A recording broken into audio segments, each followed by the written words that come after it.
Hello, everyone. You're welcome once again to another episode of World of Logistics. I'm a representative of X Generation Global Enterprise. We are one of the world leading logistics and supply chain company. We're proud in our professionalism and we're good at what we do. As I said the last time that we spoke, I said, okay, I'll be putting us through because many people have reached out to me on they want to venture into what we're into logistic business. And I said there's no way you go into such business without you having an in-depth knowledge of what logistics is all about, logistics and supply chain as it is concerned. So the last time we spoke about logistics, or today we'll be talking about logistic and custom clearing. There's no way you want to venture into logistic, freight forwarding and transportation that you will not have idea of what custom clearing is all about. Because without custom clearing, you will not have an effective logistic movement. So what we'll be talking about today is logistic and custom clearing. Table of contents, we'll be talking about introduction to logistic and custom clearing, overview of freight forwarding, introduction to transportation in logistics. We'll talk about the detailed process of custom clearing, documentation required for custom clearing, freight forwarding, roles and responsibility, transportation management in logistics, challenges in logistics and custom clearing, and the best practice and some little case studies. Those are what we'll be talking about today. So quickly, let's talk about introduction to logistics. Introduction to logistics. Logistic and custom clearing are critical components of the supply chain, just like I explained to us on our last episode. They ensure goods move effectively from origin to destination. That means logistics is about movement of goods from origin A to origin B. Okay, don't let's say origin A, origin A to origin Z. That's Z. Origin A to origin Z. And most times it's not all about goods alone, it can be movement of information. So this training is going to be telling us more about comprehensive training on freight forwarding and transportation, and we're going to emphasize more on custom clearing because that is what the whole thing is all about, custom clearing. We're going to emphasize more on that. Overview of freight forwarding. Overview of freight forwarding.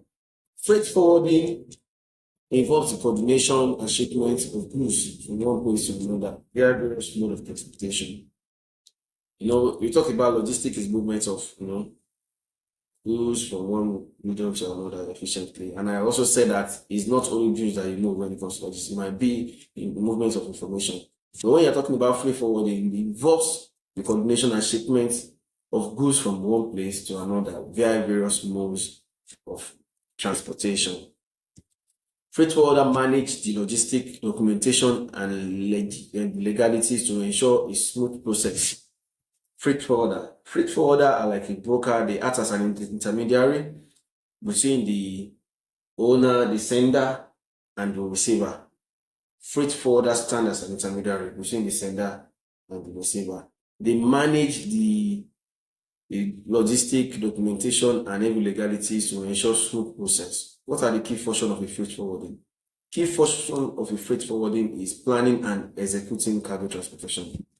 A freight forwarder must be able to plan and execute cargo transportation, must be able to arrange cargo insurance. Yes. Gone are those days when you just take your item to anywhere without insurance. If anything happens, nobody's going to pay you any time. But now, freight forwarder also ensure that the cargo that is meant to be moved to the ship is properly insured. Managing documentation and compliance, that is where the custom falls in. A freight forwarder will be able to manage documentation and compliance. So that's a key function of a freight forwarder. You must be able to manage documentation and also compliance. Negotiation. A freight forwarder must be able to stand in gap for both the sender and the receiver. In terms of rates, must be able to have negotiating skills. That means getting a reasonable rate for both the sender and the receiver. And also, a freight forwarding must be able to ensure timely delivery. Must be able to ensure timely delivery. That's still under the overview of the freight forwarder. So the next point, introduction to transportation in logistics. Introduction to transportation in logistics. Transportation is a movement of goods and is a vital part of logistic process. Transportation is movement of goods. As a vital part of logistic process. It includes various modes of movement, such as air, sea, rail, and road. Air, sea, rail, and road. When we're talking about air, we're talking about putting your item on the flight. We're talking about sea, you put it on the ship. Talking about rail, put it on the rail. Yeah? And when you talk about road, you're talking about road haulage. Air freight is fast, very fast, but is the most expensive out of all these four means of transportation now. Is the most expensive.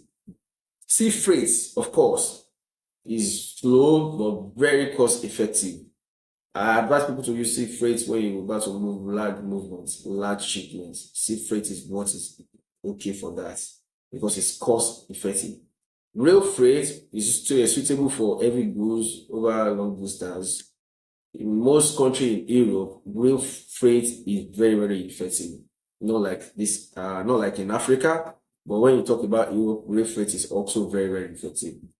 Road freight or road haulage is flexible and widely used for local and regional deliveries. That one too is very effective locally, especially is effective in both Europe, America, and also in Africa. It's very, very effective. So, point 4, details process of a custom clearing. Custom clearing. That is what this whole training, or let me say, teaching is all about. Custom clearing. Custom clearing involves obtaining permission from custom authorities to move goods across international borders. If you can remember during my last section, I also, briefly explained what this thing is all about. If you want to move a product from country A to country B, so far as an international movement, there must be some documentation that you get from country A, and also there will be some documentation you get from country B. So custom clearing involves obtaining permission, that's documents, from customs authority. If you're moving from Nigeria, you get from the custom authority here. Over there too, there are some documentation that you have to get over there to move goods across international borders. It ensures that all duties, taxes, and compliance requirements are met. All duties, taxes, and compliance requirements are met. Import and export documentation, that's one of those documents. Let's listen now. Steps in custom clearing, import and export documentation. Submission of shipping documents such as invoices, packing lists, and bills of lading. Invoices are the receipts you use in obtaining those goods from the origin, or either you are buying from anywhere you are. Those are the receipts you use in getting those invoices. Packing lists are the details, are the documents, a document containing details of all shipments that are inside the container or the contents you are about to ship. That's what packing list stands for. They are the detailed information of what your whole package entails. Bill of lading are documents showing information about the item, the sender, and the receiver. We can also call bill of lading an airway bill. Bill of lading and airway bill. These are import and export documentation. We have custom declaration. We have duty payments.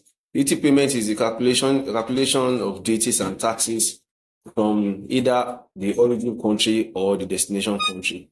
We have inspection. There are times that inspection is necessary or required, most especially on the high risk zone.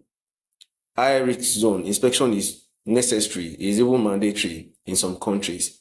Whereas in some other countries in EU, that's in Europe, inspection is not necessary. Once your documentation is valid, they go ahead with the whole process.